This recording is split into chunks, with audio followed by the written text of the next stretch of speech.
Madaming mga Katoliko ganyan. Alam mo naman na wala kang tinatapakang tao, alam mo namang nagsisimba ka naman palagi. Yung iba nga araw-araw pa. Pero bakit parang may kulang? Parang hindi ka pa rin masaya. Ano ang kulang? Ang kulang ay hindi yung ginagawa mong mabuti. Ano ang kulang? Baka kulang ka sa pag-ibig. Sabi ni San Pablo sa kanyang unang sulat sa mga taga-Korinto, kung ikaw man ay makagawa ng mga dakilang bagay, kung wala itong pag-ibig, para ka lang pompyang natunog ng tunog, pero walang kwenta. Lahat ng bagay ay walang halaga kung wala namang pag-ibig ang iyong ginagawa. Masunod ba ng utos ng Diyos sa buhay mo kung hindi mo naman ito ginagawa dahil mahal mo siya at dahil mahal mo ang kapwa-tao? Baliwala. Kaya nga ano ang sukatan na ikaw ay nagmamahal kung mayroon ka ng sinasakripisyo alang-alang sa iyong ginagawa?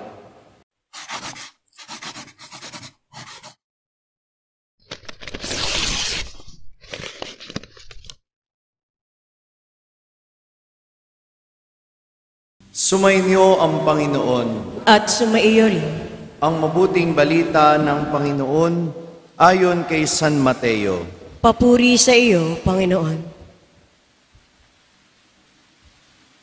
Noong panahong iyon, may isang lalaking lumapit kay Jesus at nagtanong, Guro, ano pong kabutihan ang kailangan kong gawin upang magkamit ng buhay na walang hanggan?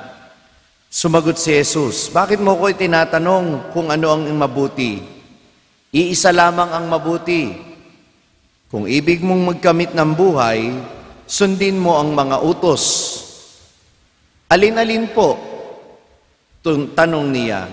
Sumagot si Jesus, huwag kang papatay, huwag kang mangangalunya, huwag kang magnanakaw, huwag kang magsisinungaling sa iyong pagsaksi. Igalang mo ang iyong ama at ina, at ibigin mo ang iyong kapwa, gaya ng pag-ibig mo sa iyong sarili. Sinabi ng binata, tinutupad ko po ang lahat ng iyan. Ano pa po ang dapat kong gawin? Kung ibig mong maging ganap, humayo ka. Ipagbili mo ang iyong mga ari-arian at ipamahagi sa mga dukha ang pinagbilhan. Kapag ginawa mo yan, magkakaroon ka ng kayamanan sa langit. Pagkatapos, bumalik ka at sumunod sa akin. Sagot ni Jesus. Pagkarinig nito, malungkot na umalis ang binata sapagkat siya'y napakayaman. Ang mabuting balita ng Panginoon. Pinupuri ka namin, Panginoong Hesukristo. Magsiupo po ang lahat. Magandang umaga po sa inyong lahat. Magandang umaga po. Sino po sa inyo dito ang makapagsasabing nasusunod niya ang lahat ng utos ng Diyos ng walang mintis? Taas ang kamay.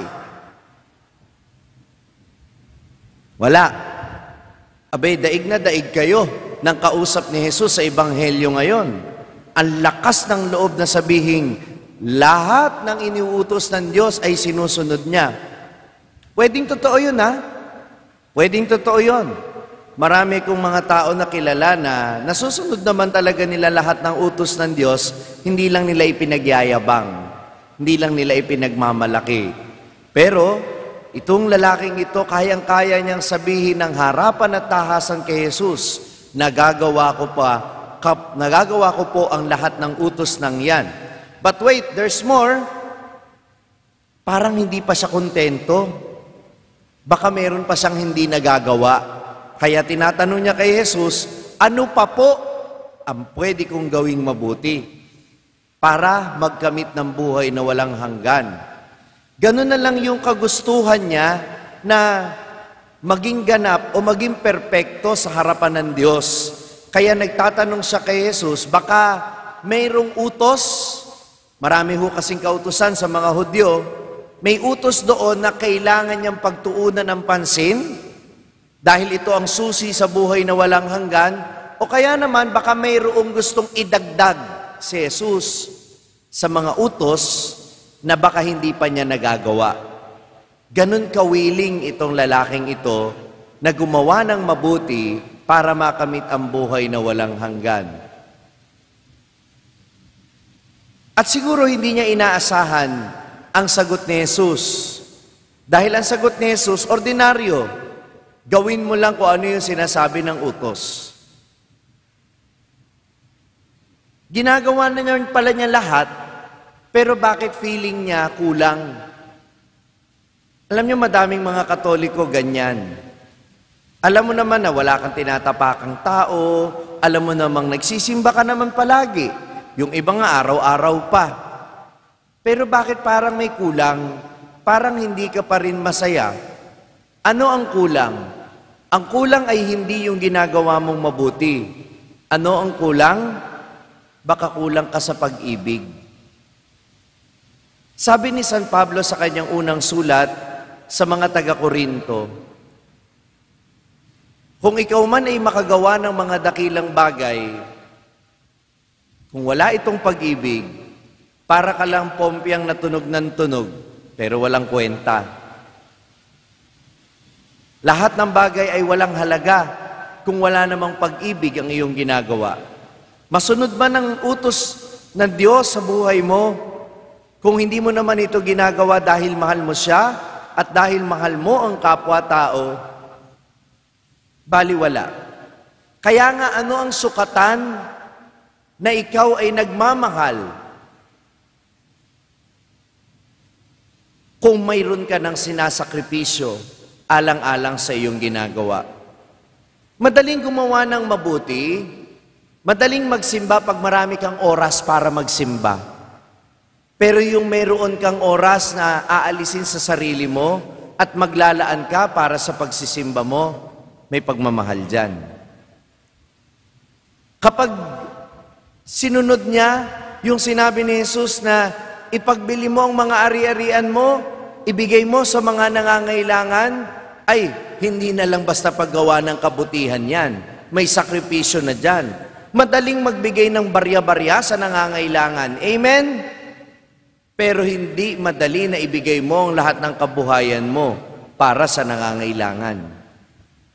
Maaring exaggerated yung pagkakasabi ni Jesus, kaya nagulat itong lalaking ito, pero may katotohanan doon. Hindi sapat na magbigay ka lang. Hindi sapat na gumawa ka lang ng mabuti. Ang ginagawa mong mabuti dapat may kalakip na pag-ibig. At isang tanda ng paggawa ng mabuti na may kalakip na pag-ibig ay ang pagsasakripisyo, ang paglalaan hindi lang ng sobra sa iyo o ng tira-tira mo, kundi ang paglalaan kahit na lahat ng mayroon sa iyo. At yun ang nagpapasaya sa tao, hindi yung nakakagawa ka lang ng mabuti, kundi mayroon kang ginagawang sakripisyo alang-alang sa ginagawa mong mabuti. At minamahal ko mga kapatid, akala yata ng lalaking ito, ang buhay na walang hanggan ay nakukuha lang sa sariling pagsusumikap. At marami sa ating ganyan din ang mentalidad. Kaya po nauso yung salita ng mga kabataan ngayon na ligtas points at minus ligtas points. Na kapag may ginagawa kang mabuti, may dagdag kang puntos sa langit. At kapag marami kang puntos, more chances of winning eternal life. Hindi po ganun yun. Oo, maaaring ang langit o ang buhay na walang hanggan ay gantimpala para sa mga taong nagsumikap gumawa ng mabuti, sa mga taong nagmahal, sa mga taong umiwas sa kasalanan. Amen?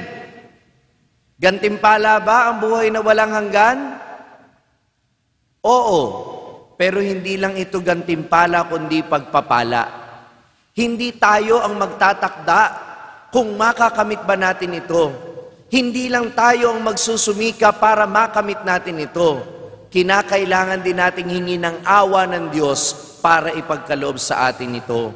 Sapagkat ang buhay na walang hanggan ay hindi lang gantimpala, kundi pagpapala.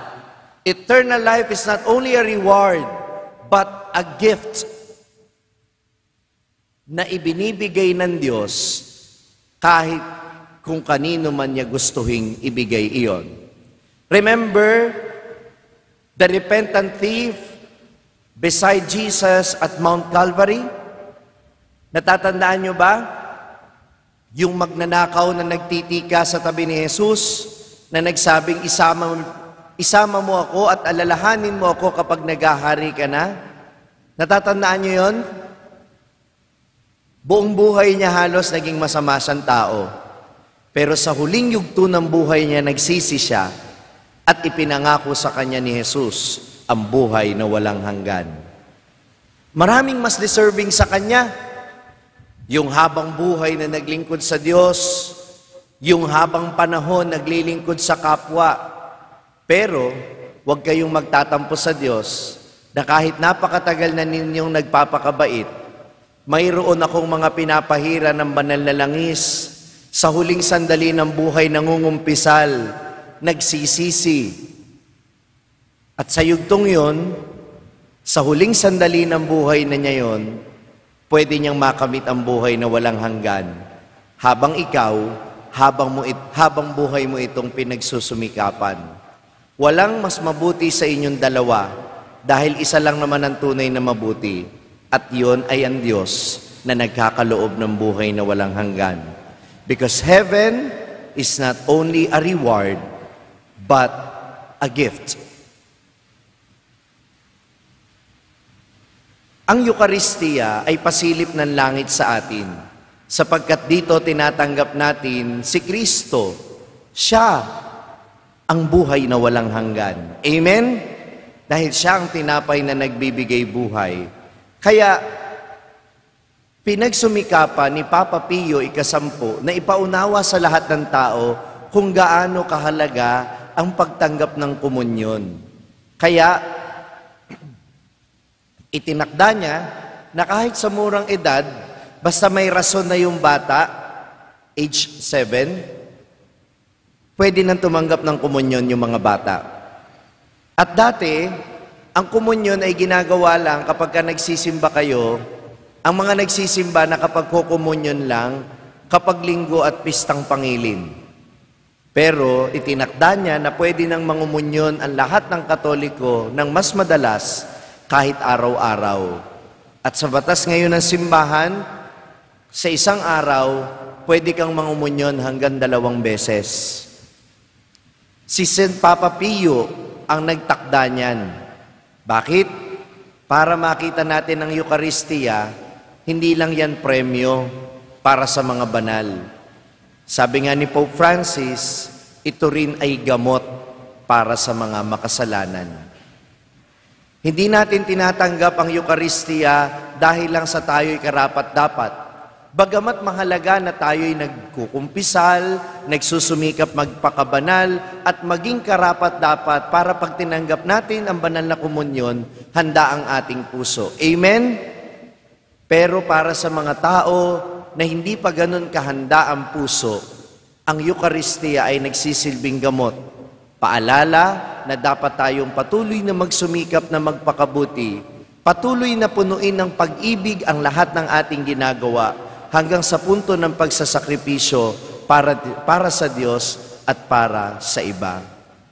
Si San Papa Pio iminulat ang ating mga mata na ang buhay na walang hanggan na nasisilip natin sa banal na Eucharistia ay hindi lang isang gantimpala, kundi isang malaking biyaya, isang malaking pagpapala para sa ating lahat. Eternal life is not only a reward for the good. Eternal life is also a gift for everyone who approaches God and asks for this gift. Sana hangarin natin na makamit ang buhay na walang hanggan at sa tanang ating kakayanan, pagsumikapan din natin itong makamit sa tulong ni Kristo na tinatanggap natin sa bawat banal na misa. San Pio X, ipanalangin mo kami. Kung na-bless ka ng pagninilay natin sa araw na ito, huwag mong kalimutang mag-subscribe sa page na ito at i-click ang bell button para manatiling updated sa tuwing nag-upload tayo ng mga pagninilay dito. At syempre, hindi pwedeng ikaw lang ang nabe-bless. Kung gusto mo ring mabless ang iyong mga kaibigan at mahal sa buhay, i-share ang link ng video na ito sa kanila. Ako po si Father Franz Dizon, ang content creator ng Sa Madaling Sabi na matatagpuan ninyo sa iba-ibang social media platforms. Pari ng Diocese ng Malolos at ngayon ay matatagpuan na rin po ninyo ang aking mga pagninilay sa #1 Catholic app in the world, ang Hallow. 400,000 po na Pilipino na ang nakasubscribe sa Hallow. Ano pang hinihintay ninyo? I-download na po ninyo ng libre ang Hallow app sa inyo pong Google Play Store o kaya naman ay Apple App Store.